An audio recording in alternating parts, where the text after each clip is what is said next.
So, hi everybody, and welcome to the 13th Annual SWEEET Symposium. I'm Shan. I'm Layla, and we're two of the organizers for this morning's event. And we have a really amazing workshop lined up, and we're really happy that you stayed to the last day of the conference to come to it. So we're really thrilled to share it with all of you. And there are accessible, gender-neutral washrooms that are located down the hall if you need them. Oui, moi je vais faire des parties en français pour ceux qui veulent. Donc, les toilettes accessibles sont au bout du couloir. So, before we get started, we would like to take a moment to acknowledge and pay respect to the ancestral and traditional territories that we are currently occupying. The land on which we currently gather is the unceded land of the Haudenosaunee and the Anishinaabe peoples, and the city of Montreal is known as Jojage in the Ghanaian-Geha language of the Haudenosaunee nations. For some of you, acknowledgements such as this one may be familiar. They may even be commonplace at your home institutions. And while land acknowledgements may generate awareness and also discomfort about where we gather, these words do not make up for the legacy of colonialism in Canada. So I hope that you will take a moment to join me in reflecting on the ways in which many of us have benefited from and continue to contribute to the existing systems of colonialism in Canada. And I hope that before, after, and during SWEEET, many of you will reflect on the ways in which you can take action as an individual. And I hope that you will reflect on your own personal relationship with colonialism and begin or continue working towards decolonization and reconciliation through tangible action. Donc, on se tient en ce moment sur les territoires non cédés des nations Haudenosaunee, sorry, and Anishinaabe, et la ville de Montréal est connue comme Jojage dans le langage Ghanaian-Geha, et on espère qu'à travers SWEEET, même si tous les sorry, French and English this morning are not working. Que malgré ces connaissances de territoire, justement, qu'on fait quand même assez souvent dans les territoires ici au Québec, que vous allez quand même penser à ce que ça implique et à notre rôle comme chercheurs ou comme citoyens et personnes qui habitent le territoire par rapport au colonialisme partout ici au Canada, mais aussi aux États-Unis. En termes juste de français aussi, on est à Montréal, on est au Québec, c'est une province francophone. Donc, je vais me faire un plaisir de vous aider s'il y en a des francophones qui ont des questions à poser. Mais le reste de la présentation et de tout l'événement va se faire en anglais. Mais si vous êtes plus à l'aise de poser une question en français, je peux faire la traduction sans problème. So our intent in acknowledging the ancestral and traditional territories we're currently occupying is to recognize the myriad of ways that we participate in the existing systems of colonialism in Canada and their ongoing impacts on Indigenous peoples, and to work towards a more intersectional approach to challenging power and privilege. However, as ecologists and evolutionary biologists, it's also worth thinking further than the lands that we gather on today. Many of us conduct fieldwork elsewhere in Canada and the world. Some of us leverage data collected by others at different time periods in history. It is worthwhile for us to not only consider the legacy of lands we gather on today, but also the legacy of lands from which our data come from, the peoples who may have helped collect that data, and the people who these data may have been collected at the expense of.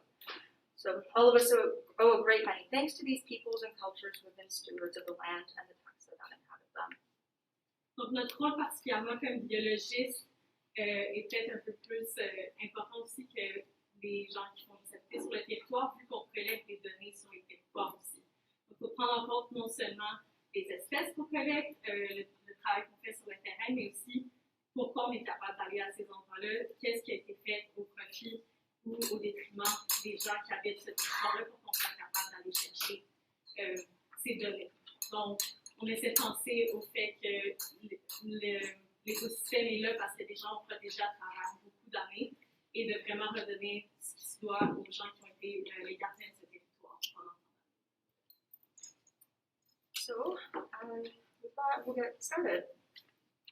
So thank you everyone for coming to the SWEEET Symposium. For over 10 years, the SWEEET Symposium has been an important component of CSEE's annual meetings. So SWEEET as a group, we work to address systemic inequities in science faced by marginalized groups. Sorry, I don't know what that was. As I was saying, in academic, government, and industry positions in ecology and evolution, and we hope to increase awareness, promote strategies, and hopefully inspire actions and solutions that cultivate inclusive, communal, and accountable workplace cultures and relationships. And our ability to put on SWEEET relies on external funding, so we just wanted to say thank you to these institutions up on the screen for supporting this year's symposium, and we couldn't have done it without them. So this year's SWEEET, it's a joint meeting with ESA, and this means that we have a really special opportunity to speak to issues in EDI and ecology and evolution in both Canadian and American contexts. So as a result, we've called this year's symposium Reflecting on Equity, Diversity, and Inclusion Initiatives in Canada and the US. What can we learn from each other? So the idea is that EDI issues have gained a lot of prominence in fields of ecology and evolution at both Canadian and American institutions. And while initiatives on both sides of the border may share many features in common, they might also diverge in a number of ways just because of different social issues and contexts, as well as different institutional frameworks in which we operate. So this session is going to be a panel discussion, and it's going to be broken up into different subtopics. And they include hiring, recruitment, and retention practices at all levels of academia, funding and data collection for EDI initiatives, working inclusively with Indigenous nations, and curriculum reform. So we'll be spending some time talking about these topics with our invited panelists up here. And they will be speaking to Canadian and American perspectives on these issues and bring their expertise and insights from their experiences both inside and outside academia.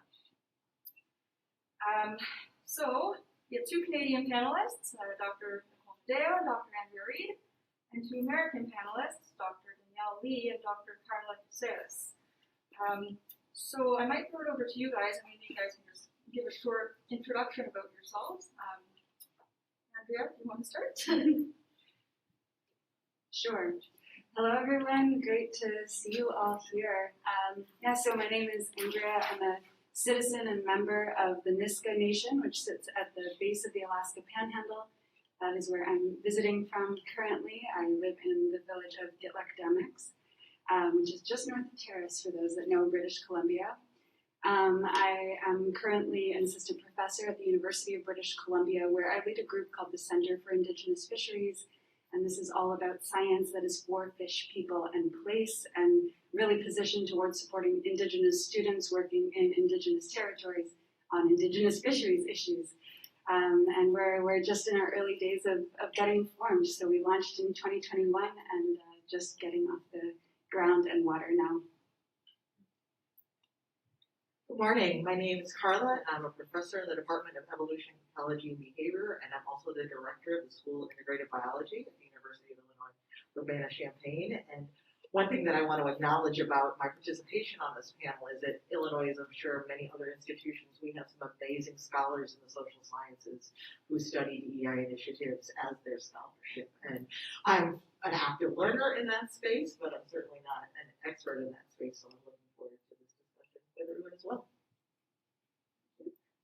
Hi everyone, I'm Nicole. I'm an associate professor in the Department of Ecology and Evolutionary Biology at the University of Toronto. I'll just say one brief thing, which I think is what brings me to this panel. In 2016, along with another professor in our department, Chelsea Rockman, and Tess Granger, who was then a PhD student, and Megan Gresher, who was then a postdoc, we started this group called BREWS, which stands for Broadening Representation and Equity with Science. And BREWS does a bunch of things. We organize data-driven discussions on issues in this space. Back pre-pandemic, we were having tea times to build community and that sort of thing. And a quick shout out to Ariel behind me, who's one of the co-organizers of BREWS, and Gigi Hoy in the audience, who's one of the former organizers of BREWS.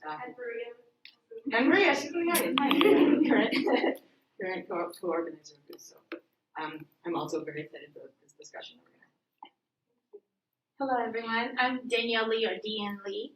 I am at Southern Illinois University, Edwardsville, and I'm an ecologist, classically trained in ethology, so I really emphasize natural history. And a lot of my scholarship was cultivated and really kind of braided with my interest in outreach and engagement throughout my graduate career, and it really kind of crystallized during my postdoc years. And I bring that to the classroom in my training of students, of thinking about how can we intentionally train students ethically, and not only what we define as ethics in the science that we do culpability-wise with animals, but also how we engage people, especially when we're working in communities that are very different than our own, and particularly in spaces that we don't historically think of as science spaces. And one of the things I emphasize is thinking as Black spaces, because I tend to, even though I talk as much as I can inclusively about things for marginalized people, my specific experiences as African American, as a Southern U.S. American, as a child who is descendant of folks who were enslaved and then dealt with Jim Crow, so living in the South and all of that. So specifically thinking about Black spaces as science spaces, as these professional places for doing science, but then what does that mean? And thinking about intentionally, actively, always thinking about those privilege lenses that you may not think you have, but then the minute you either gain access to education or resources, then now you suddenly straddle. So I spend a lot of time thinking about what it means to live in the then, and how that informs my science and my training of students in science.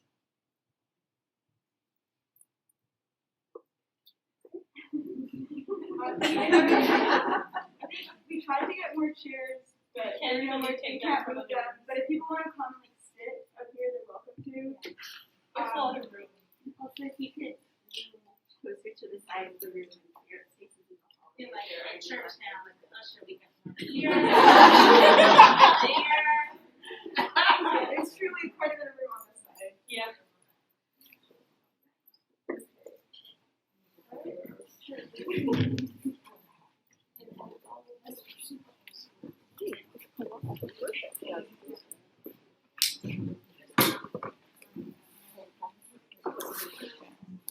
We thought we were going to have a bigger room. Yeah. Is it okay if I put this laptop underneath the chair? That one is just for live streaming. Yep. Oh, Okay. so they can see us. Oh, I see. Sorry. That would be a good idea. Okay, so thank you for your introduction, panelists. I'm going to pass it off to Maddie, and she's going to start us off with our first topic, which is hiring, recruitment, and retention practices at all levels of academia. So we'll spend about 20 minutes here talking about this topic with our panelists. Okay. Hi, everybody. Our first question in this section goes as follows. Many advertised positions encourage underrepresented groups to apply. Once hired, what practices do institutions employ to ensure these new hires are safe and supported in their new roles at their new institutions to ensure retention? Don't all jump at once. Sure, I'll jump in. And can I jump in with a random comment on ESA and CSEE as a whole? Just a notable theme for, I think, for all of the equity-focused sessions is the rooms have been overflowing. And so I hope a real take-home message for these conferences next year is bigger rooms for these issues and conversations, more space. It's a big question. And for me, something that really strikes me within it is the once hired. I think there's a lot of work that needs to preface that in terms of the readiness of departments to hire and support faculty of color, which I am not, but I am an Indigenous faculty member. Knowing how people can be well supported in these spaces is so critical. And for me, I'm fortunate to be in the department where there was a lot of recognition of that, but it came from a lot of learning and missteps in the past that informed where we are now. for me, what's been critical is having a mentorship committee that has included just wonderful women in science and in history who have guided me in my role, and that's been super crucial. And I also just really want this to be conversational, so I don't want to filibuster and Tab? Okay, I want to make sure it works. All right. So my first answer to answer like what do they do once you get there, it's a whole mixed bag. I think that's critically important to know that there is no such thing as a singular initiative, unfortunately, and it varies from place to place. I'm trying to also be nice. But the overall, I'm thinking through my mental veins of friends who've gone through this or going through this, by and large, my assessment is that once you get there, a lot of them are like, well, all right, then you're here. There are mentorship committees. What I've learned from my personal experiences of mentorship committees is that, yes, they mentor you to get tenure, but I've learned that they're trying to help you get tenure on their terms, not on your terms. That I would say that is the one thing that I think is missed in these talks about retaining not just faculty of color, but folks who come from marginalized communities, which we tend to overrepresent being scholar activists compared to our majority comrades. And what the advice I keep getting, whether it's subtly or overtly, is don't do that. Although the university mission now includes a lot more of the integrated stuff, so there's this strong disconnect between what the mission of the university says it's about and trickling down into the department or the faculty level, the tenured faculty level, because that's the thing that I knew but didn't know at the same time. It's the tenured faculty who evaluate you. So, and it can still be a bit of a black box. Even though the paperwork says one thing, those are closed rooms that they're discussing you behind. And you can do everything on paper for the department, for the college, and at the university level, and you could be hitting every list, but they'll still discuss in that black box room whether they think you're doing it and whether they're okay with how you're doing it. So I think what's missing from these conversations is how departments, how tenured faculty, particularly the very senior old guard, are trained and truly prepared to do retention at that level. So like they love the idea of us applying. Because let's talk about the fact that there is a trap of getting folks to apply to say, look at all these browns and blacks we got to apply. They love that. But then when it's interview time, unless they have a Rooney rule going on where like they throw, if they can either interview us legitimately, which I'm gonna just assume the best because one, we know we're awesome. Even when we have show up, we've already outshined because we've been historically trained to do that. So I know even when you think you're halving it, trust me, you are still shining. But still, like, are they ready to do it at that level? And I don't think a lot of them have really, really had that sit down, hard, lemon squeeze moment to go, what does it mean to execute these university initiatives of EDI? And that's a training. That's the disconnect for me. I think if they're going to go after these EDI initiatives, I want to see departments get trained up in what it means to hire marginalized, likely activist faculty to join their ranks and knowing what that means for how they evaluate us for preparing us for tenure. And if I could just add to that, agree completely. And so there are some places that are starting to go with more training. The other thing that I've started doing, and I had no idea that has an effect, is when I get asked to evaluate someone's promotion and tenure case, I've gotten a few that have said also evaluate DEI. Most of them don't. And so what I do is I find their website, because they all have a website that says this is what we value. And I say, you asked me to evaluate their teaching, research, and service. I know that you didn't ask me to evaluate their DEI, yet you say you value it. So I'm going to evaluate it, and I'm going to tell you how that often comes at a cost of the additional paper, but how that is contributing to your mission. Does that have an effect in there? But I think that because we can have these trainings, the people who are in this room go to these trainings and they learn things.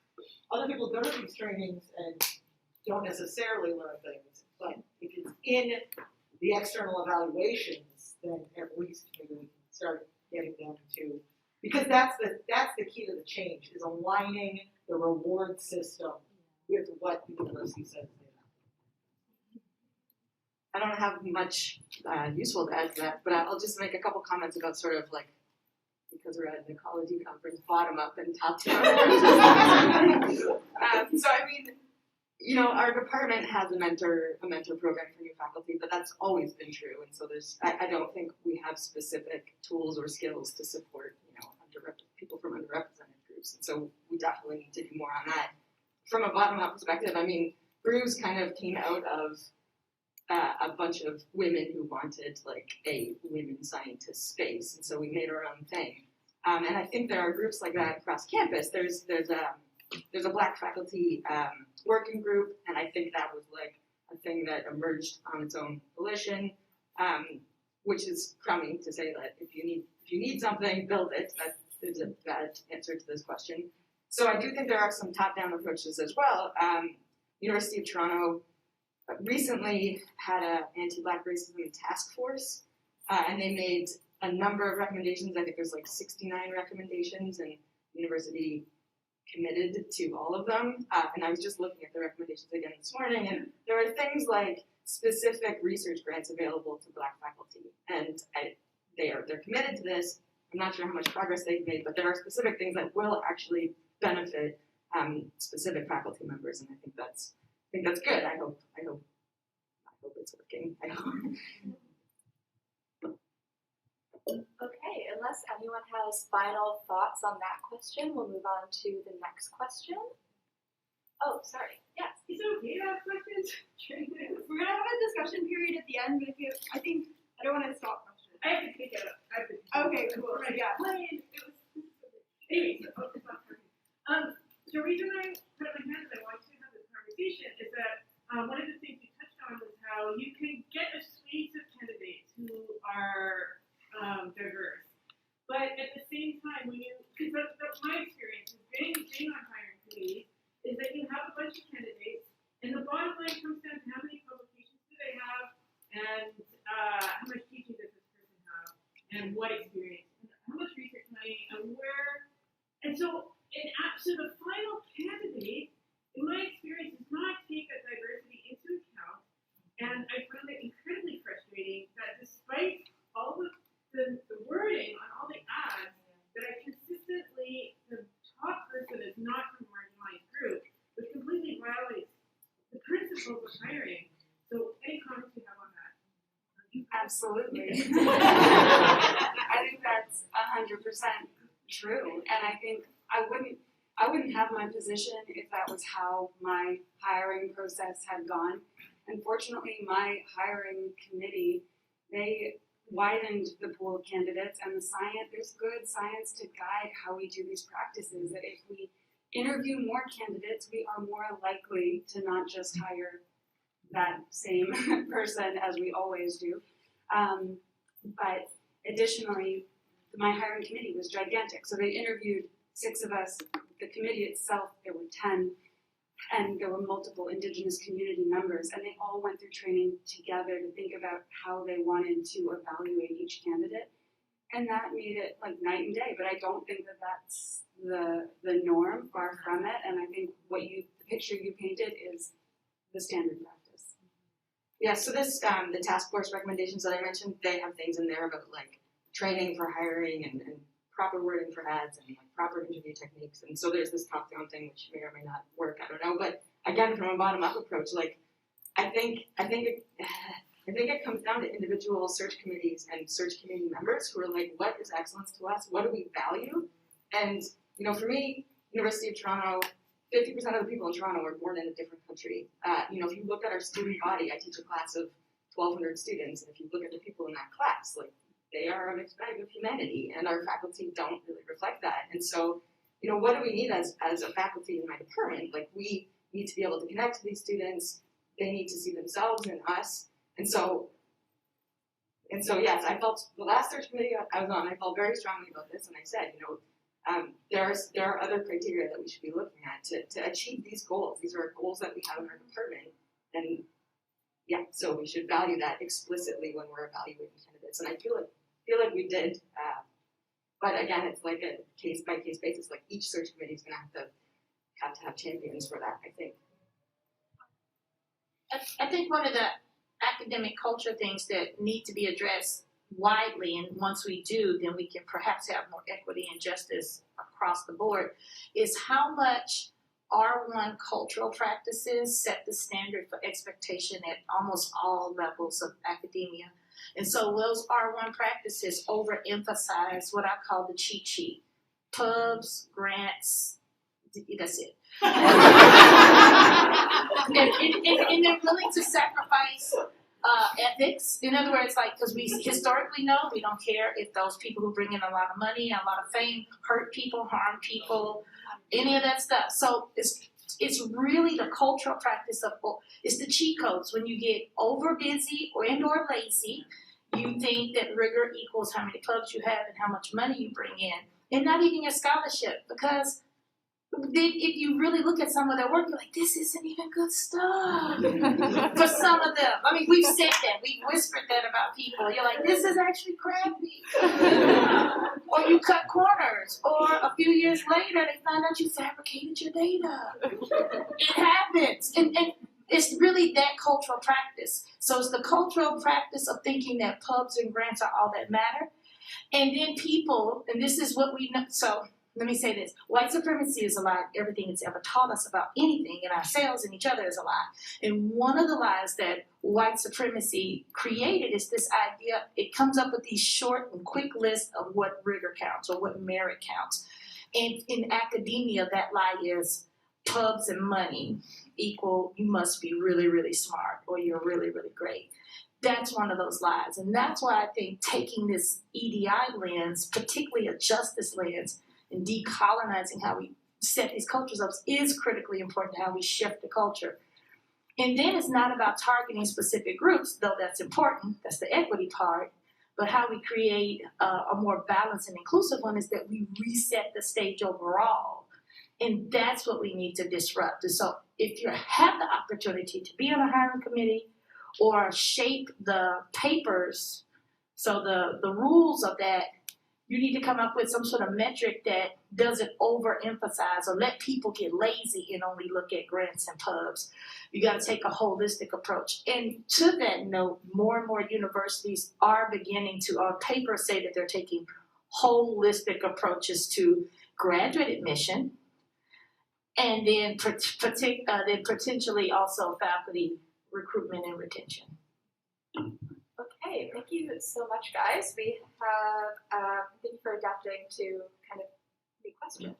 We have about 5 minutes left, so we'll move on to the last question here.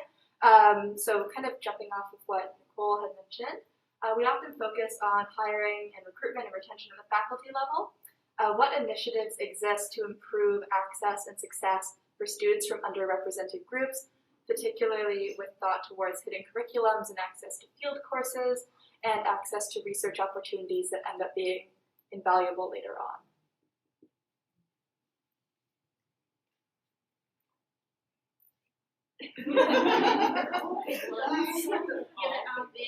There's no one answer for any of those things.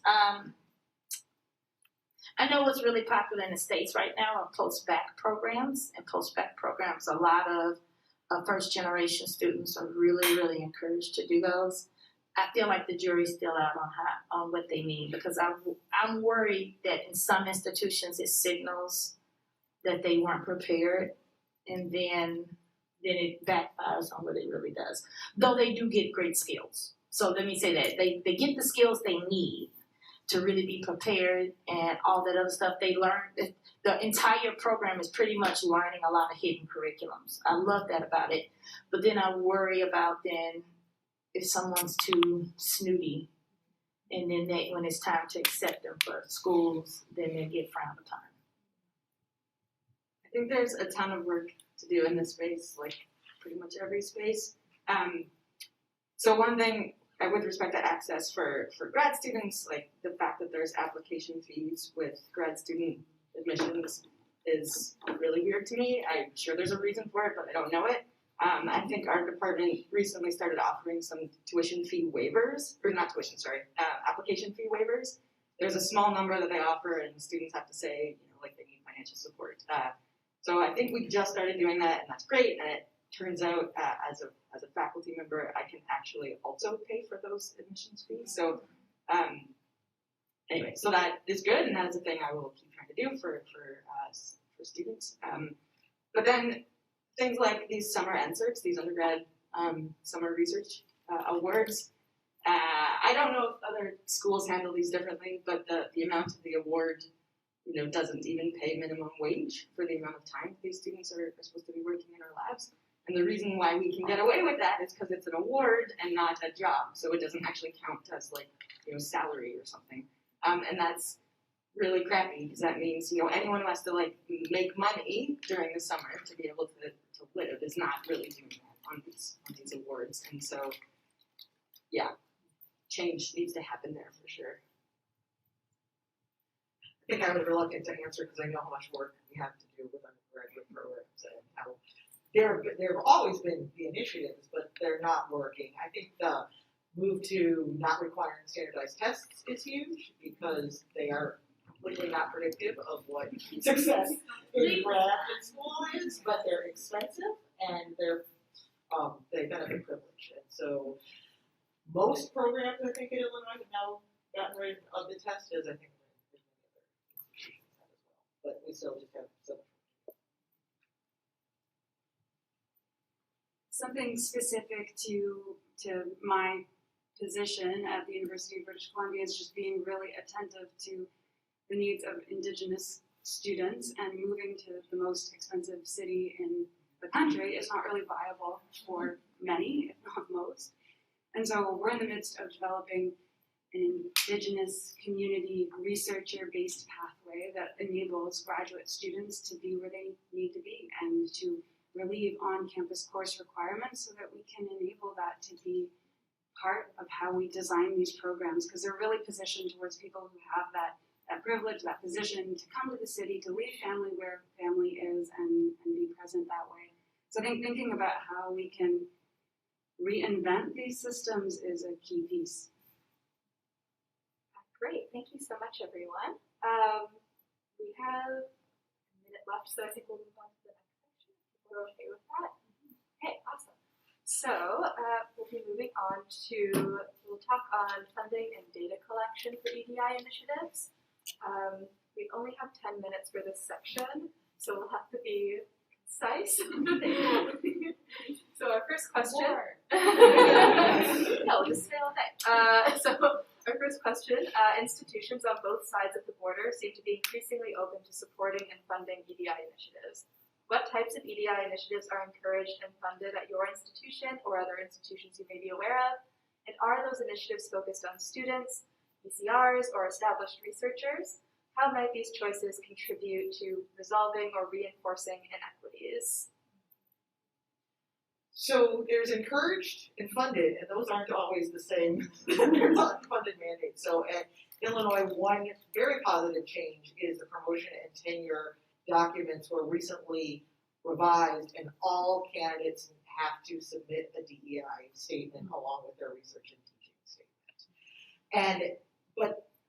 And there is some small funding, but not enough funding. Some of the other, we have a series of campus-wide institutes that have developed awards, prizes, and grad student, postdoc, and faculty level to specifically work in this area. And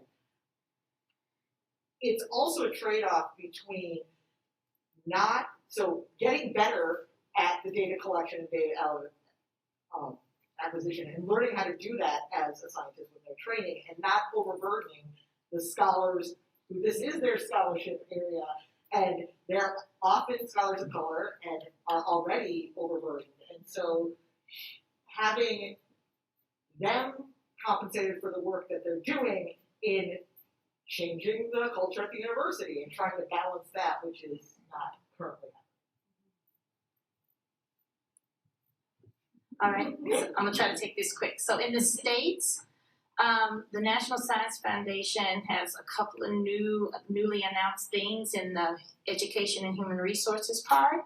So for primarily aimed at students, so getting more students from underrepresented groups to do research. And so I think a lot of those programs really primarily benefit the students. The faculty get the grants and then you bring them in. That's great. There's now Nsf Advanced Grants, so those are those big institutional grants. They're not actually about helping the faculty. They're about, at the institution, it investigates. In other words, it investigates the temperature of these issues. And it's a place to start, but it doesn't actually hit the rubber doesn't hit the road of actually benefiting faculty from these marginalized groups. And the challenge there is, yes, NSF has the whole broader impact thing, which you can tackle EDI in your broader impact, which you can't get your grant if you can't demonstrate how it influences society as a whole. And you can focus on EDI as your broader impact. The challenge I have personally seen, and many of my colleagues from marginalized groups see, is that if you are a more traditionally trained scientist, if your colleagues don't get that, they will discount that scholarship and don't count it as scholarship and count it as service. And I've literally challenged my faculty that when I mentor research students who happen to be Black and brown, they call it service, but when I do the exact same work with white students, it's science. And like challenging that, like this idea, like we have LSAMP, which is the Lewis Stokes undergraduate research, and we have a university research for undergraduates. When I literally doing the same thing, but LSAMP, and I've challenged them, I was like, you get that you're doing that. And they're like, wait, what? And so we get penalized, unfortunately. And so yes, there's money out there for doing it, but like one of these unconscious, I think, cultural practices that when Black, brown, and Indigenous faculty have a focused attention on research mentorship from students from our or adjacent marginalized communities, our colleagues, we risk our colleagues not seeing the scholarship and seeing it as service. 100%. And oh my God, I've had older white male faculty members encourage me not to take on what they called high-risk students until I reached tenure. And what does high risk mean? I wonder. They're being pretty blatant in what they're recommending, and I'm very much trying to do my best to fly in the face of that.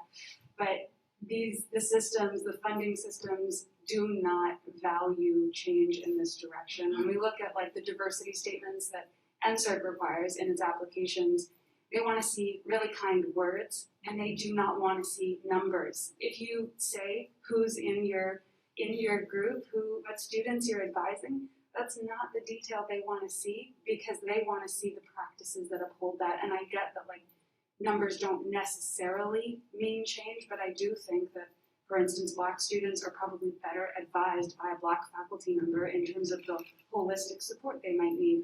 And so I think those things super, super need to change.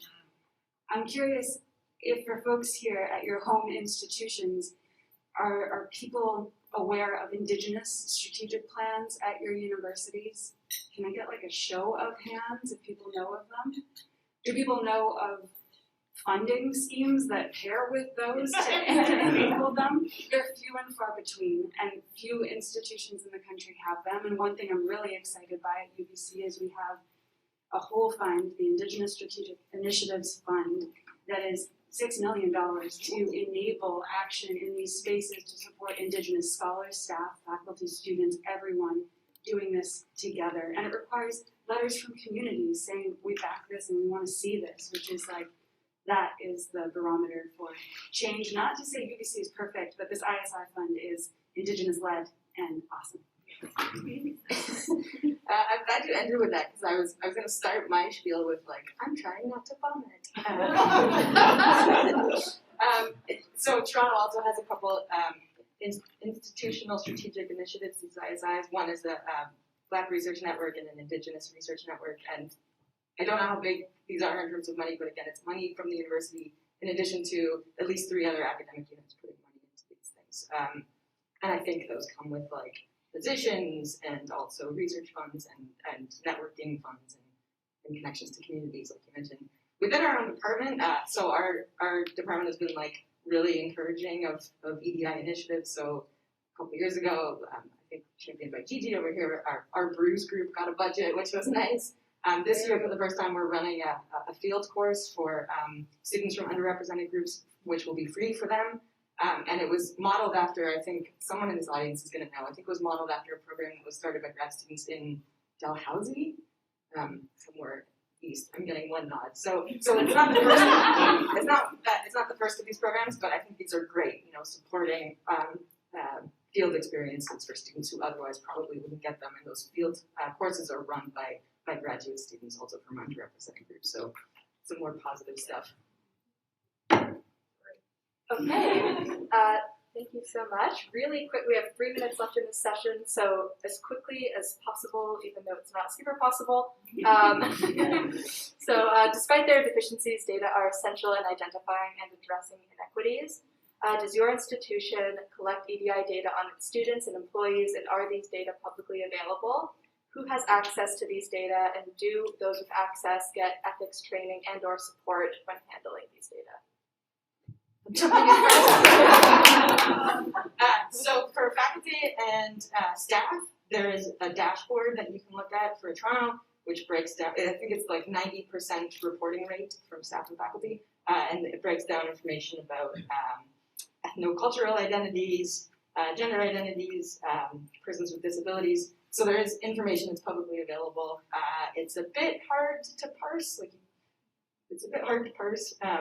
I can't remember what I was trying to do. I think I was trying to specifically look at some group, like faculty, removing staff and librarians, and I couldn't do it or something like that. For grad students, it's like way worse. So our School of Graduate Studies has a dashboard as well, and it's got like literally, it's got like a binary gender section, nothing about anything else to do with identity besides were you Canadian or international.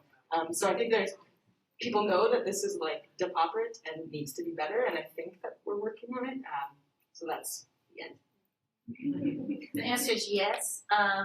Institutional, whoever people at my institution kind of deal with that big sack of data, but most of it is all self-reported, and it's just these big jumbles. And to get it, you send in an email to this black box, and you ask for certain things, and then it magically shows up, not necessarily in the time frame that you need.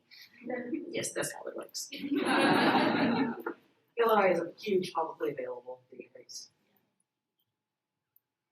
Yeah, for ours it's similar to what Nicole described, and something that I think is concerning on a more national scale, and it's likely the same with NSF. You can go and look at like the stats of how NSERC and other funding bodies dole out funds to faculty members or to students. And if you look, for instance, at the portal for NSERC Discovery, and you select the amount of Indigenous faculty members who have been awarded Discovery in the past 5 years, it's startling. And like this question around like anonymity in the data, they can't actually display it because you could very clearly name a couple of people who did that. Yeah, that's absolutely true. Like at my institution, there's an Nsf Advanced research which looks at how women of color in particular advance in STEM. And during the research, the interviewer was like, "I'll anonymize this." I'm like, "You can't." She was like, "No." I was like, "No, I'm it. You can't anonymize this data if you want to." And I understand. I'm the only visible minority female STEM faculty, period. So when they talk about these issues at the institution level, I literally get the entire faculty turning around. And they're like, Black women faculty in the sciences say, you can't, but you're like, this is a problem for many of us. You can't even anonymize the data institutionally. And even if we went statewide, you still can't really anonymize things. It's a short list of a handful, and that's the problem, particularly for those of us from Black and Indigenous communities. Yeah. Okay, great. We are moving on to our next section called Working Inclusively with Indigenous Nations. So the first question here has 2 parts, so bear with me. Forming relationships and collaborating with Indigenous communities meaningfully can present theoretical and practical difficulties. First, does your institution have guidelines or training for working with Indigenous communities or with local communities while doing international fieldwork? If not, on whom does this responsibility fall? Second, how can we approach resolving the sometimes disparate goals of Western researchers and Indigenous communities? As examples, Western researchers and Indigenous communities may be subject to different timelines, funding availabilities, and expectations for deliverables. I need a tambourine. So at UBC, we've got the Indigenous Research Support Initiative, which is a wonderful group of humans helping create guidelines and support tools for people working in this space. But no core funding, no long-term commitment from the university to make this something that they can really see through and plan for in the long term. So it's an ephemeral group that I really hope can have a long-term future at UBC. In the absence of these sorts of initiatives, which most campuses don't have, that burden falls on Indigenous everyone, including students, especially students in classrooms, which is, if you look at the Truth and Reconciliation reports that have come out of Inspire of assessing how TRC uptake has gone and what the lived experience is for Indigenous students across campuses in this country, they point to classrooms being the place on university campuses where Indigenous students feel the least safe, which is an incredible statistic to think about. And that burden, yeah, it really gets shared. It's like a dial an elder kind of situation where they think they can just call somebody up to be like, hey, I need extras on my set. I get emails about everything under the sun, from do I want to participate in this new cookbook that's being launched, to if I can name collaborators in another country that they might work with. It can really span the gamut of the kinds of burden that we're expected to take on. But I also just want to comment on like the positioning of the question towards like the challenges and barriers to working with communities. Those certainly exist because we're talking about relational work that takes time and effort and energy and all of those things. But it also is so meaningful, this work, and it can translate to really rapid change at times. It's not always on a glacial pace. Sometimes relationships can form quickly, the crises can be urgent, the solutions can emerge really rapidly. I've had policy change emerge from my work far more quickly when I work with Indigenous nations who then make decisions on their territories in real time versus the pace of the federal government. And so I just want for us to think about that dichotomy that we always present it as, this is something impenetrable, hard, not my work, so I'm just not even going to engage or bother. That's an attitude that so needs challenging. In Illinois, we have so for many years, we had Chief Leinowek as the mascot / symbol of the University of Illinois. He was quote unquote retired 10 years ago, but the conversation is still at the forefront, and we're from a primarily white institution. 10 years on, there are still students who will wear the shirts, who will sing the songs, and so we're constantly having conversations about Indigenous people, but not the conversations we would hope that we were having. So we do have a very small American Indian Studies department that the hope is to rebuild it, because it's difficult to attract students and faculty to come to what is a hostile place for them. And so they're going to try a cluster hire. We went back to the question about mentoring and recruitment, and so bringing in groups of people at a similar time across different disciplines. But yeah, it's I don't even know what to say. There's just so much to say. So my institution has no formal training in that, and I think about all the other institutions I've ever been in. It doesn't exist. And my personal assessment that in field biology as a whole, we don't actually get ethical training in how to work with people. There are actually zero ethical guidelines for engaging people we get more training in how to handle animals and dead animals and roadkill than how you engage people, period. So where I am regionally, it's not as hyper-present engaging with Indigenous nations, but internationally, so if we apply that, if you come from one community working somewhere else. And so internationally, there's no guidelines for that. It's basically don't do anything to break the law, don't go to jail, or something to get you in trouble. I personally think we do need some ethical guidelines in how we engage communities internationally. So I work with Indigenous folks in Africa because I work there. And but I also think it potentially could apply as urban ecology is increasing in popularity, what it means to work with those localized communities, especially if you're working across socioeconomic strata, which let's not forget that historically the word urban is also a euphemism for poor, Black, and brown. And so in that case, if we could, I don't know the word for what to call people who have lived in this hood for a long time. It's not Indigenous, but like that's still their place, like for that. And I think these same ethical rules could potentially relate. I think there's a lot of parallel there. And institutionally, it doesn't exist, and I feel like as a field, it doesn't exist, and we're overdue for cultivating ethical guidelines and official training for that.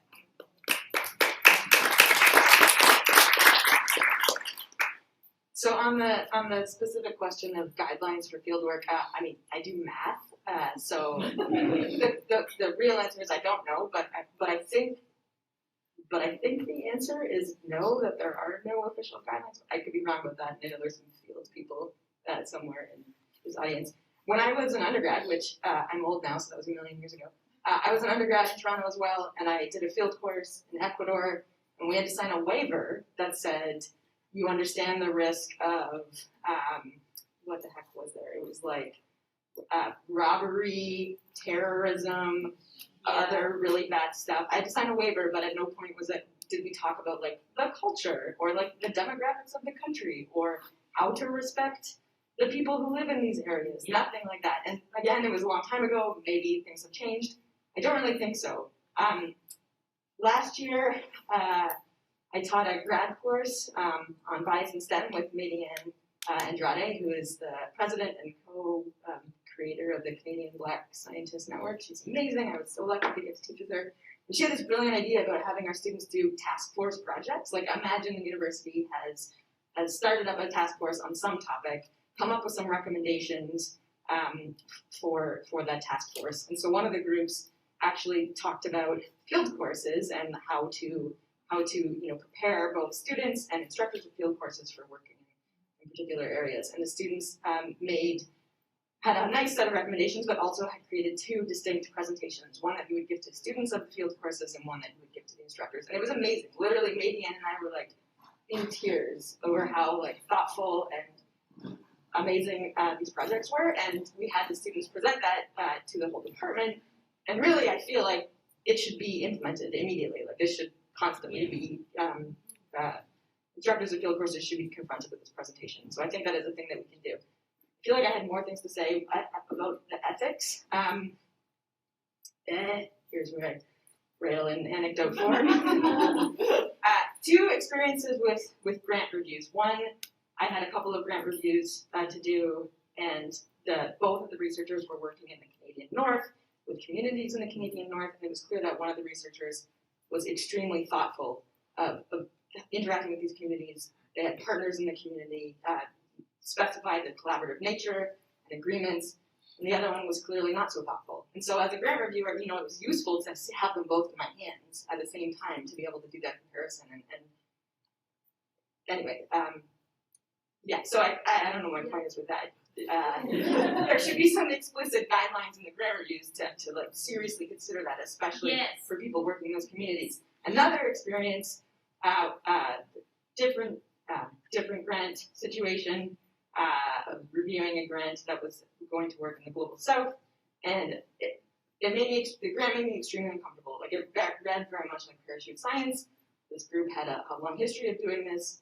Writes really cool papers, but in a questionable way. And the panel was like, there was a lot of pushback because we were not an ethical review board. And so me and another panelist had to make the case that, you know, if we're not using like ethics as a metric of the quality of the science, like what the heck is the point?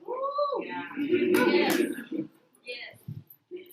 I fully agree, and I just wanted to touch on the nature of like agreements. Every research project that my team undertakes, we have a formalized research agreement with our partners, and that's what spells out the expectations of how we engage and what data sovereignty looks like and what these expectations look like for the lifetime of the project. And when we consider the project ended, these are all great conversations for scientists to be having in general with any community partner.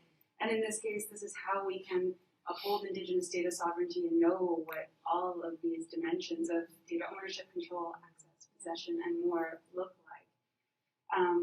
And on the note of reviews on funding, I adored this reviewer on a recent grant that I was a part of, where as they moved through the review process, they were like, these questions don't fit the work. Maybe this review process needs to change. And it's actually causing the agency to think about this and make some change, which is cool. So reviewers, do your work. Thank you so much. I really wish we could keep going on this, but we do have to move to the next section. So our next section is on curriculum reform and Alright, so the first question is another two-parter. So what kind of initiatives for curriculum reform have been put forward in your institutions, and what new courses should be added to curricula? Curriculum reform, now that I'm a faculty member, I realize how hard it is to actually do that. So it's not just, oh, these are the courses to take, but like we take a lot of guidance from so in the States, the general science or the next generation science standards that really, really influences us. And just because the new standards come out or put out by AAAS, which is the main thing in the States, it actually doesn't have to be formally adopted at your institution anytime soon.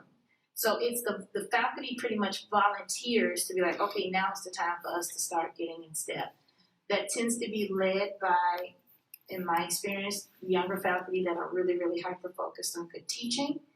Now, the thing that has helped, I think, in the last 20 years or so in curriculum reform in the States is that many departments have now included at least some sort of education specialists on faculty. But many institutions still have a contentious relationship with that education. So that science education faculty and the rest of the faculty. And so that's the thing. So curriculum reform can be challenging, even if on paper, this is what we have to do. And then it takes longer to do so that's really one of the challenges with it. What's happening on my campus right now is that we at least acknowledge there's an update in what every biologist should know by the time that you leave, and now we're looking at that. And it takes a while to coordinate that because they don't actually afford us the time to sit down as a faculty to discuss the curriculum. So, and that's one of the things I learned is not formally during my graduate education. It was during what I call a sneak interview. I didn't know I was interviewing for a job. The purpose of faculty, because I was like, well, I don't see the purpose of tenure because I was feeling like, academia, blah, I don't care about it. And then I was on this interview I didn't know I was on. With the dean, I was like, well, I'm going to always eat. I don't care if I get tenure or not. And she was like, this is why you should care about tenure. But she's like, it's not just the whole guaranteed job thing. She was like, but faculty determine the curriculum. So that's one of the distinguishing features between tenure track faculty and non-tenure track faculty. They determine the curriculum. And so what we teach, why we teach it, what it means to get a degree in this, with all of that stuff. And I'm like, oh, okay. And at the time I was really hyper-focused on just teaching. She said, but that means you teach what someone tells you to teach, you don't actually get to influence the curriculum. And I'm not sure if that's fair because most institutions, that non-tenure track teaching faculty, they are the most well-read, they have better professional skills, and they're actually better, they've actually been trained, and their scholarship is in the scholarship of teaching and learning, which that's a whole different conversation. But it's actually harder to reform the curriculum because of all these moving parts, because of the history of how tenure works and the inverted triangle of who holds the power versus who holds the expertise and compassion. So there's an inverse relationship between that. So it is really, really challenging. But on one good note is that we've at least updated our department practices to say what the overall, by the time you leave here, these are the things that you're going to be evaluated on. And since I've been there, they've added at least recognizing the contribution of non-Western science perspectives. So in other words, do students leave with an appreciation for the diversity of contributors for science? I think that's the basement, not the ceiling. But where I am, that's pretty revolutionary. And they agree to that. And it still caused a lot of fight to just agree to that super open, bland thing, because it finally got rationalized that diversity can also just mean diversity of thought. Don't even get me started on how diversity of thought equals diversity. Okay, but that's what's happening in many institutions. If I could just add to that, so as you said, 20 years, I mean, it does take a long time to change things. And so the vision and change document, which is at least 20 years old. That's what I was talking about. So we were fortunate because Carol Oxberger, very famous terrestrial ecologist in her own right, but also was passionate about reforming the curriculum to be more student-centered and inclusive. And she dedicated the last 20 years of her career to punching against that wall to enact change.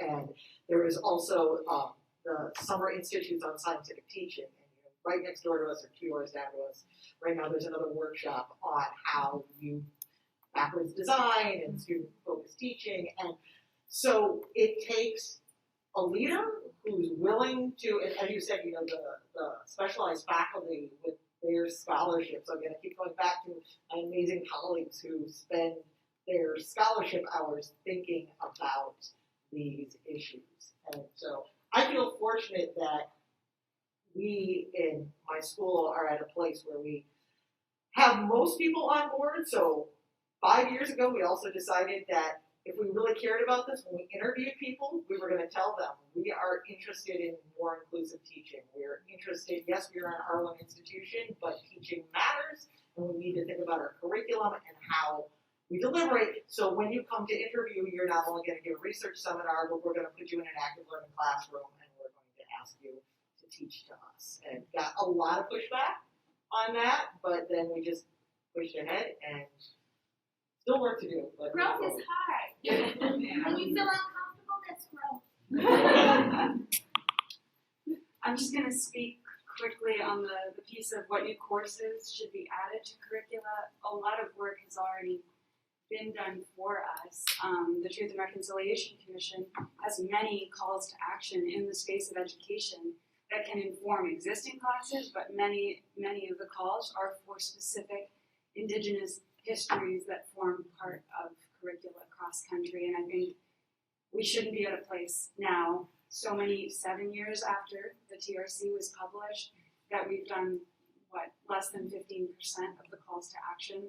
It's pretty egregious, and to look at, I won't go too far down this rabbit hole, but the recent papal visit and the recommendation that what we need is more research when we have beautiful, strong, wonderful recommendations that have been really well considered. And I just love Marie Sinclair's words in this space of education got us into this mess and education will get us out of it. And I think that is really worth taking home.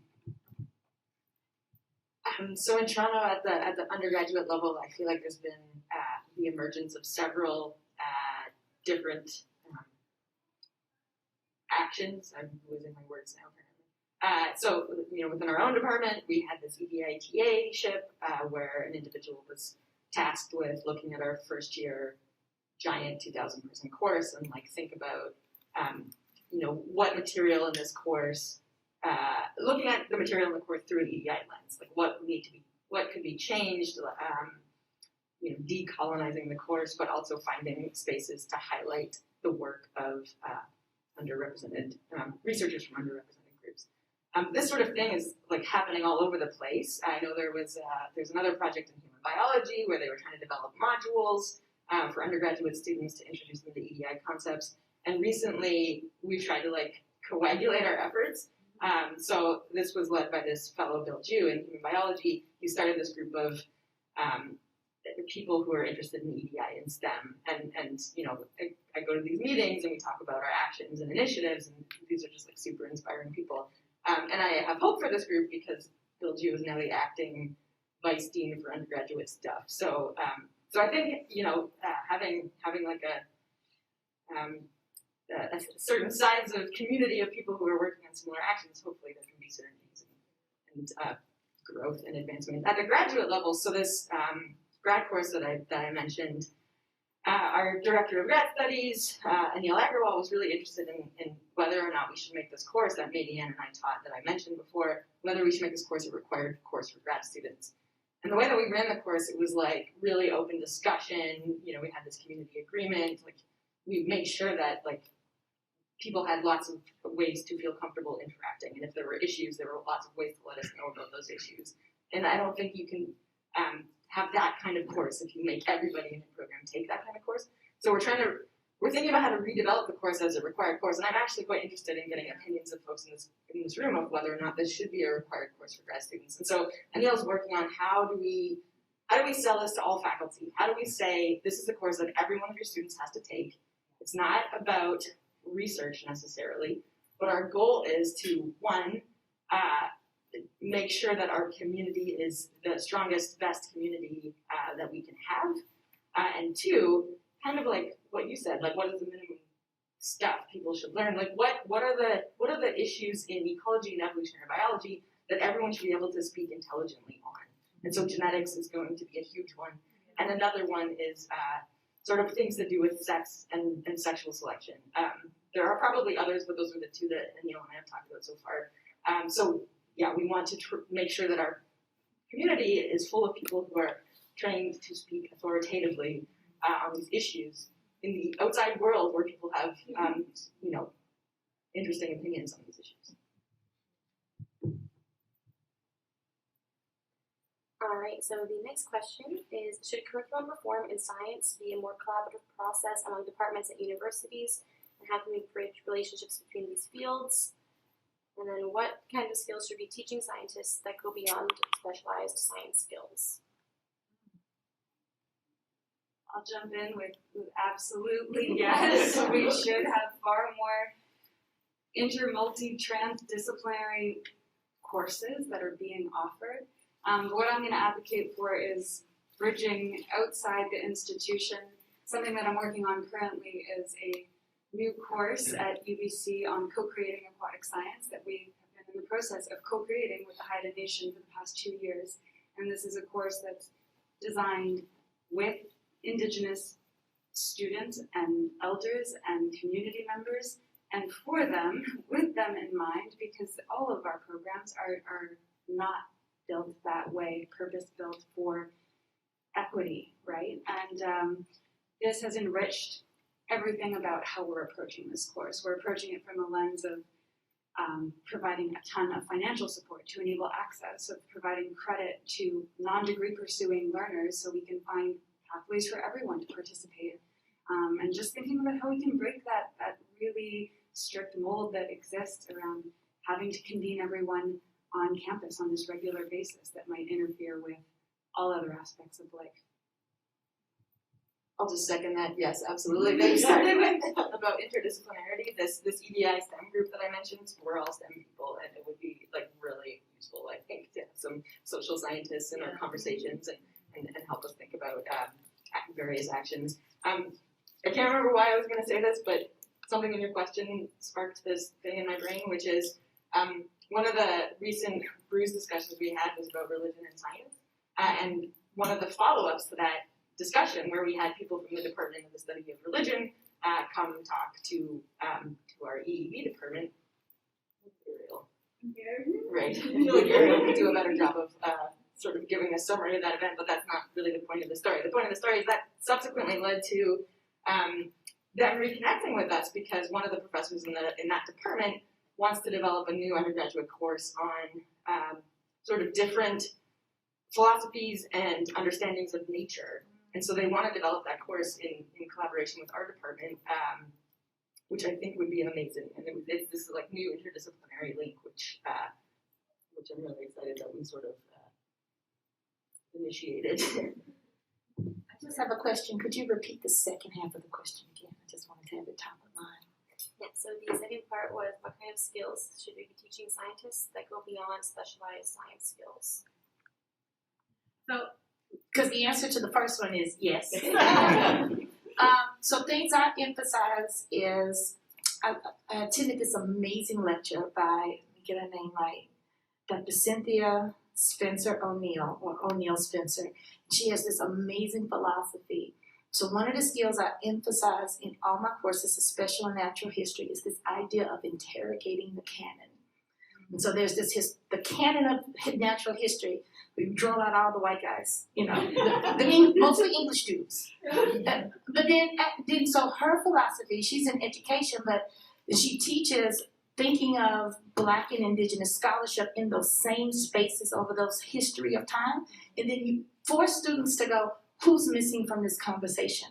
Let's go find those works and interrogate the canon.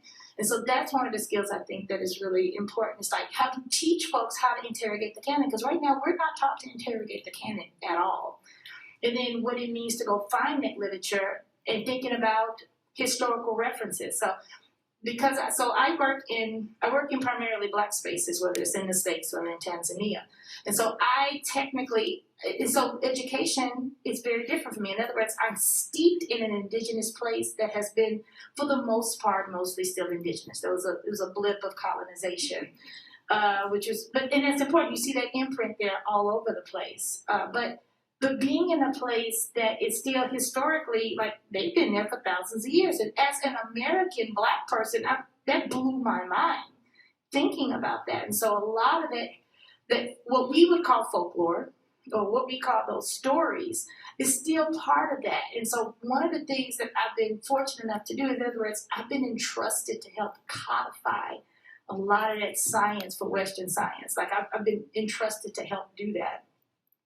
And so, but everyone there is just naturally thinking at the same time about, what we call Western science and their localized traditional knowledge at the same time. And for me, that's a break in my mind. So teaching students, even if I can't teach them all the methods of tech, traditional ecological knowledge, my whole focus, bare minimum, is to teach them to carve out a space and keep a space reserved for filling in later that they're interrogating the canon at all times. I've had pushback against my use of the words epistemology and ontology, that these aren't words that we as scientists know, and we as scientists have an obligation to know them. Science knowledge comes from a place, and that place is not objective and is extremely subjective, as we've heard across this conference, and we need to be teaching those foundations, otherwise we're never going to be able to get to that place. And so just thinking broadly too, we train our students to come up and give the 15-minute presentation, but thinking about science communication broadly and speaking to different audiences, both within and outside science. Yep.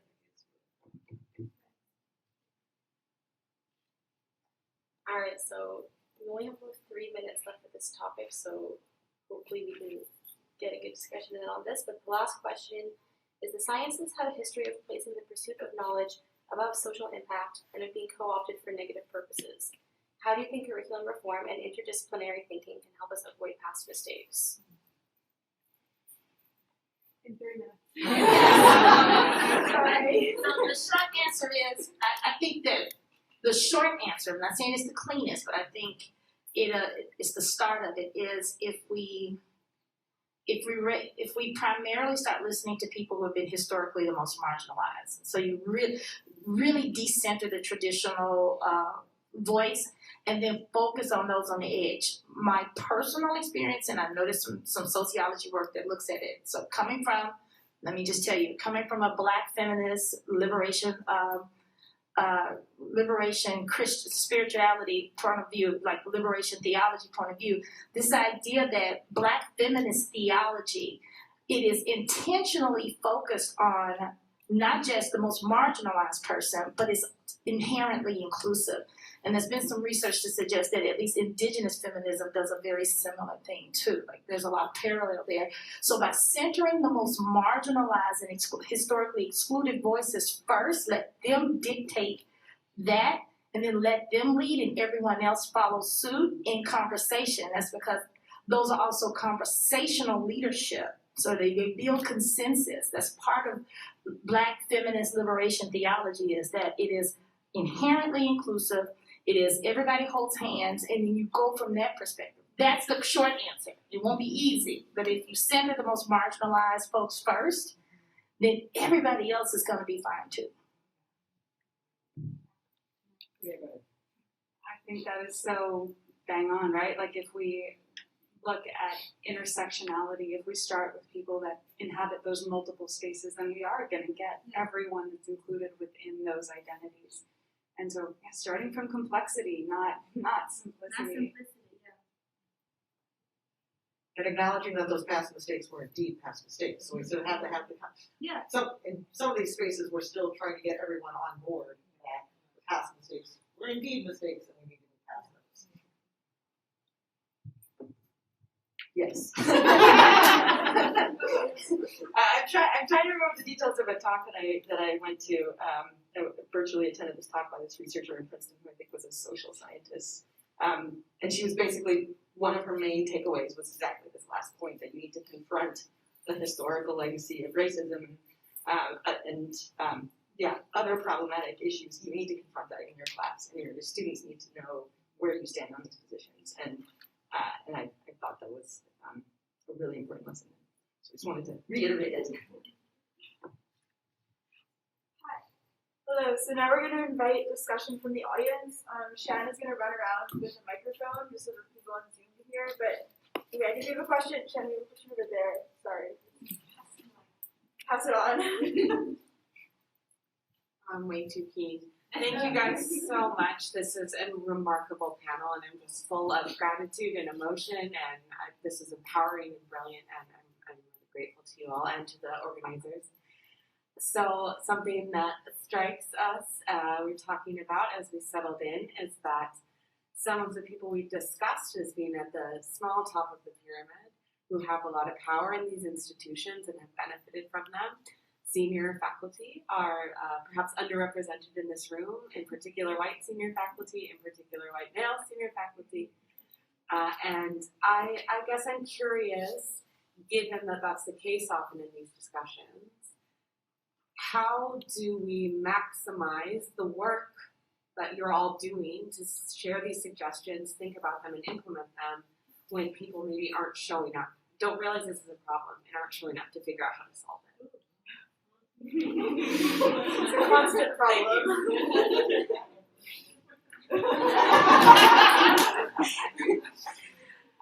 I'll just jump in around, this still means that the burden is on folks that inhabit these spaces, but I think just elbowing your way into some of these places, I really love Dr. Joanne Archibald Kwankwankuyam, who talks about infiltration.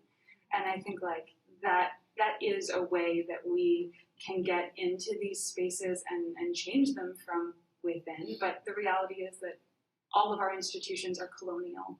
They are deeply, deeply colonized systems, and they're not going to be nimble in any way, shape, or form. And so for me, that has meant finding my way to present to. I learned that all of the Western deans, all of the deans in Western Canada meet together. And so I was like, I'll present there. And so I talked to them about tenure and a lot of these issues. And I don't know if that leads to necessary change, but at least then they hear issues that are core to me. But that means that I have to show up and do that work and ask and find that space.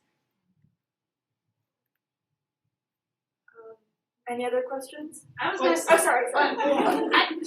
This is much harder to do, and it only tends to happen in pockets. But cultivating good personal relationship with the few key, well-vetted white men are important. And then you got to be careful, because there are folks who would do diversity racket. It happens. There are people who play at diversity. But the truth is, if you're serious about this and you represent that demographic, you're probably one of the most important people. It is. You can start off by talking to your folks, and then once you get them to go, I'm listening, and instead of start talking, you're like, I'm gonna explain. Wait a second, and literally pass the mic to your colleague that comes from that marginalized or excluded community. But I hate to say it, the whole break in case of emergency white male ally, that is super, super important. Heat-heating is a real thing. Like I said it, but so if you are serious about this work and you rep the infiltration, recognizing that, but here's the thing, you gotta be legit, because if us, the majority, the global majority, realize you're gaming, it's gonna get out. The whisper network will take over, and you will get the side eye from everybody. You will get it. But if you cultivate genuine, legitimate, authentic relationship, recognize that when you get a chance to be in those rooms, be like, you know what? There's somebody missing here. Back to the interrogating mechanic. You don't have to be well versed at it. Bare minimum, recognize there's a seat at the table. You should scooch over and always leave room. Leave room for folks to move over and be like, there's someone's voice who's not here. So I don't try to speak for Indigenous things, but I will say, listen, that voice is missing here. I don't represent it, and I don't know how to get it here, but I want to hold space for that until they finally show up, or for issues dealing with disability. Like how we teach science is inherently ableist, especially field work. It is inherently ableist. I recognize that, and I don't know the answer, but I leave space for it to recognize I know sooner or later I need to deal with it. And I'm learning what I can when I can, but I'm going to hold space for it and not say, oh, this isn't a real problem. So that's the difference. Like when someone has historically said, well, we don't really get that issue, that's dismissive. Just say, you know what? I don't know it. I recognize this is going to be important, so let's hold space. Bare minimum, do that. All right. I'll take this so can you hear me laugh? So I'm giving you a thumbs up. Beautiful. So we've got a nice range of kind of career stages across the panel here, and I'm curious to hear from some of you on how your own approaches to advocating for some of these issues or speaking up maybe have changed as you've gone through your career and gone from grad student to new prof to being in more of a position of power. And if there are things maybe you would have changed if you could go back in time and be a new prof again, like some of us in the audience. Thanks, that's a great question. And so for me, it was when I started, it was about, I was very naive. And so it was about what I had personally experienced in my lived experiences. The biggest thing for me has been the ability to engage with not only all these other scholars, but then we also had a class where, we had conversations we'd never heard before, and hearing all the different perspectives. And so, especially the past few years, I think one of the things I've learned most about myself is just how ignorant I am about all the different issues and just how much work there is to do. So if I could go back, so now we're also confounding my personal journey with where, like the first meeting I went to, they told us how to deal with the harassment that was going to happen. Whereas then more recently there was a plenary at that ASL meeting about how, as a community, we deal with the harassment. So, I feel like I didn't feel like a woman in science until I was a faculty member.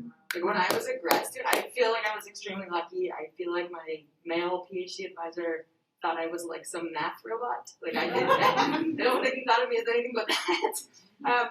And I remember being at a sort of workshop when I was a postdoc, and I asked the question, what sorts of ways do like misogyny or whatever exclusionary behaviors manifest in your career? Because I felt like I hadn't experienced any of them, and I think I'm extremely lucky. But I did start to notice them when I was a new prof, and that was weird for me. So one thing that I was thinking in response to your question is, there are people that you can't reach, and that is depressing. But I don't actually, like, I'm not sad by this crowd, and the reason I think is because there's this whole middle group of people who maybe aren't here, but are like, just not thinking about issues and are receptive to hearing about it. So when I was, starting prof, like, I was not shy, and I think this is unfortunately like a personality thing, and some people are not going to be willing to do this, but I remember other faculty, making jokes about this one faculty member who was essentially bullying staff members. And I was like, this isn't okay. And I said, we're buddies, we have lunch together, so I can be like, this isn't cool, like, this is super shit. And I was on my own saying that to them at that point. But, 4 years later, they're all like, this behavior is not acceptable and are willing to speak up about it. And so the fact that there are people who hopefully feel confident enough to push back at behaviors that they don't like, I think that's good. I think that does have an effect. I was going to say the one thing that surprised me becoming junior faculty is I didn't recognize until I was here, particularly if you're a lonely only or minoritized faculty, you're still quite vulnerable. You're professionally still very vulnerable as a junior faculty, and I've grad student and postdoc, we didn't realize that, because at that point I thought, I'm going to have more power then, or I'm going to be more stable then. You're still actually quite vulnerable as a junior faculty, and one of the most surprisingly disappointing and impotent things to feel is when you want to advocate really, really, really hard for marginalized students, and as junior faculty, you're really, really limited, especially if it means confronting very senior, like not just senior faculty, but the very senior faculty. You're not in and I don't think students and graduate students really appreciate that your minoritized faculty in general is vulnerable, regardless of their status. And then the more junior they are professionally, they're still quite vulnerable.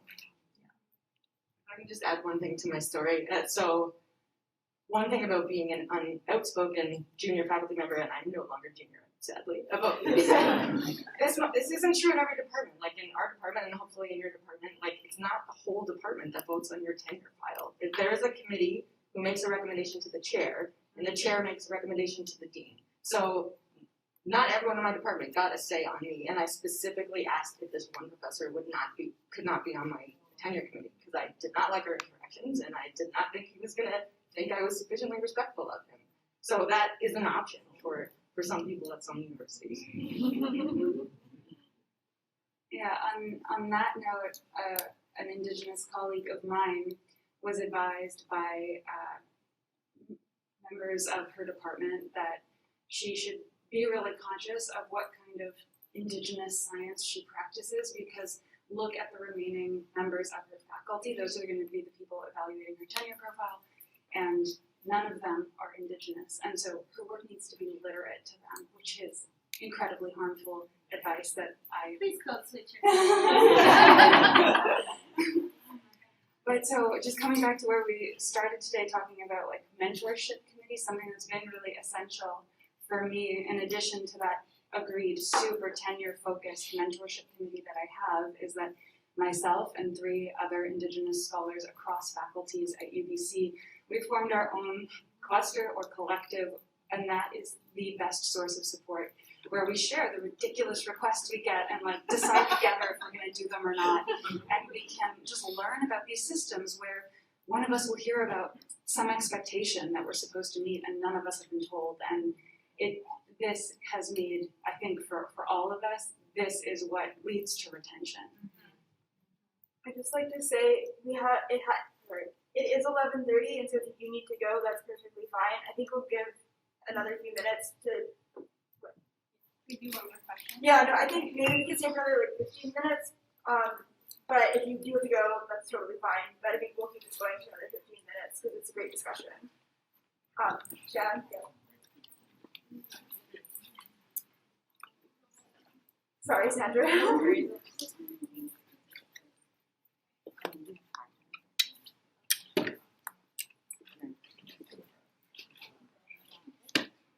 Thank you so much. My heart is racing. I have chills. This has been such a great conversation to be part of.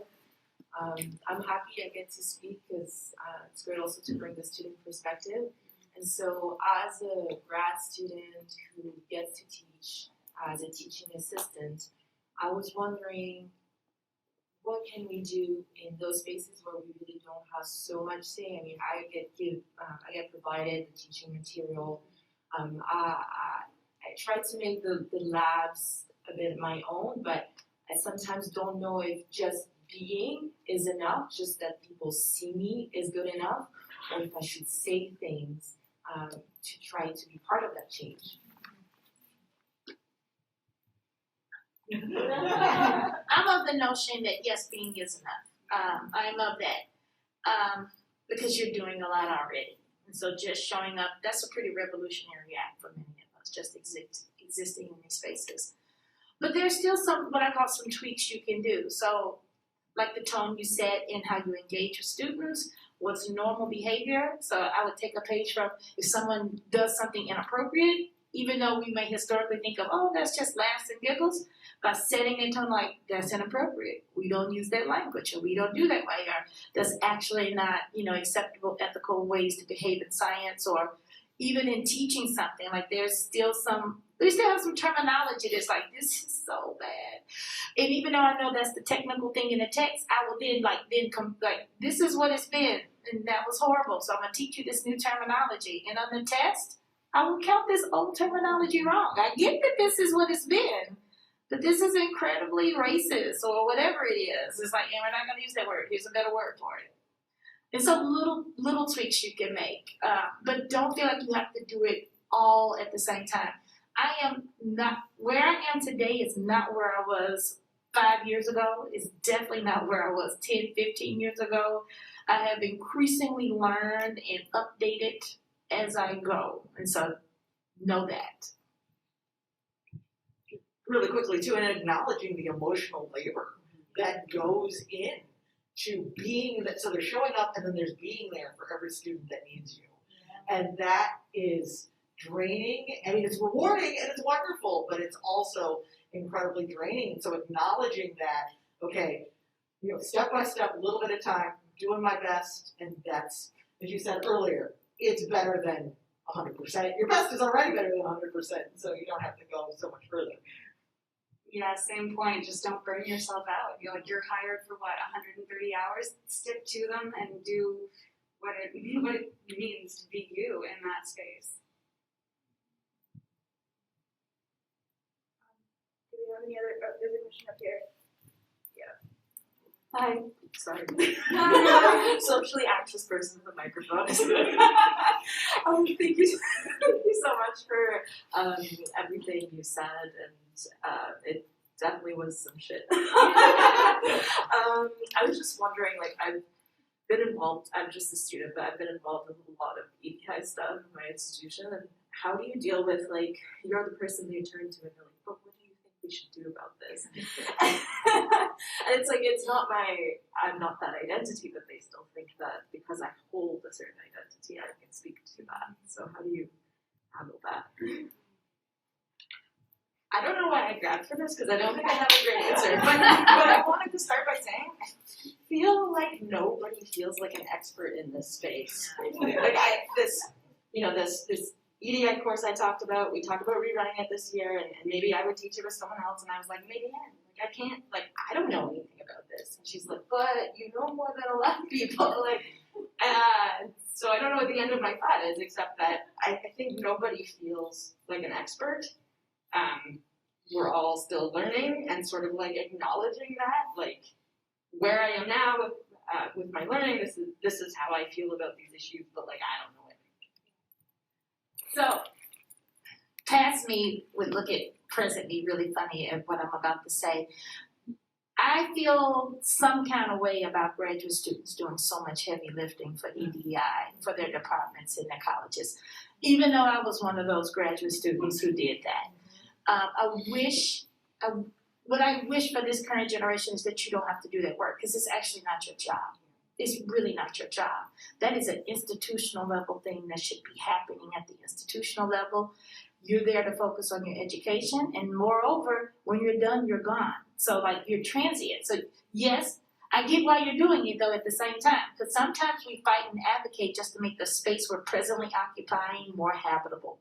And I think that's what folks don't get. Like, they're like, why are you doing all this EDA? You should just be doing the science. I wish I could just do science like you. I do this for my own survival. So I do want to caution the students and the postdocs about how much energy you put into it. I know why you're doing it. I'm not telling you not to, but I want you to know, if no one's told you, that ain't your job. I need you to know that ain't your job, and they don't deserve your labor. But I get so be mindful of that. So don't give them all you have. Leave a whole lot for yourself. Leave a whole lot for yourself. Do what you got to do to make it hospitable. And even if that means potentially considering switching advisors, switching labs, whatever you have to do. Because life is too short and too long at the same time to be miserable like that. And it's exhausting, so know that. But things you can do and still get the point across is that say, hey, just because I occupy X identity doesn't mean I'm expert at it. But that doesn't mean my experience is invaluable and isn't informative. So there's that. 2, be ready to then refer them to experts. Like literally find 1 or 2 key papers and be like, you know what? I'm not saying it came from me, but these experts who study institutional things say this, and then literally pass it off. And so then you still get the point across about these things need to change in measurable ways. And then you also are speaking their language of metrics and numbers and be like, here, look at here. Here's the data. Here's what your colleagues, either in this field or adjacent fields, and then you can now reroute your thinking in labor and emotion back to your science. And I finally just started speaking very pithily at people when they were asking me for stuff that I thought was too much of an ask. I would be like, hey, if I do that, I can't science. I can't collect data if I'm doing that and you don't recognize and appreciate that as a professional skill. So, why are you doing that? Because I can't science. This interferes with my ability. Or I can't science. Or sometimes the answer has been, I can't live. These things threaten my life. And I can't collect data if I'm dead. And I know it's dramatic, but some people really need to understand that for many of us, a lot of what's happening is literally threatening our lives. It's threatening our safety. It's threatening our lives.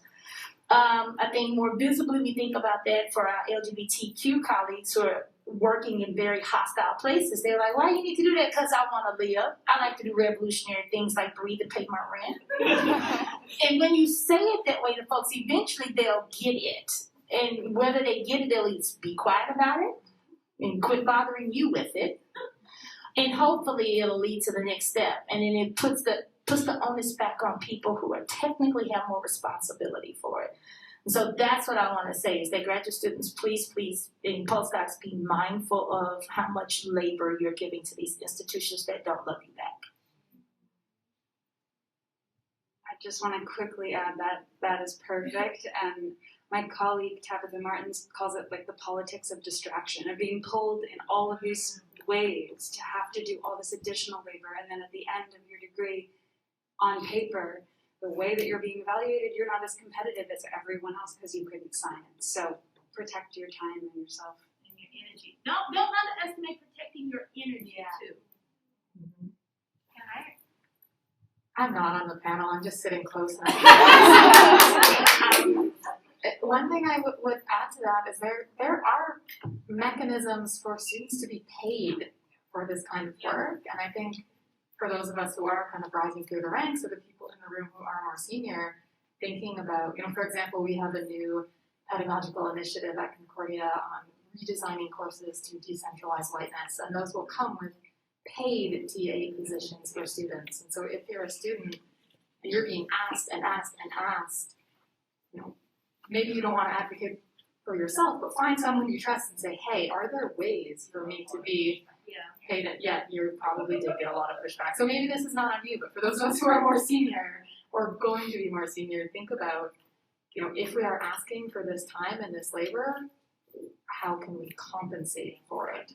That's like the EDITA shift that Nicole was talking about. I think we're going to have to wrap it up here. Thank you so much for coming. Thank you to our lovely panelists. Maybe a round of applause for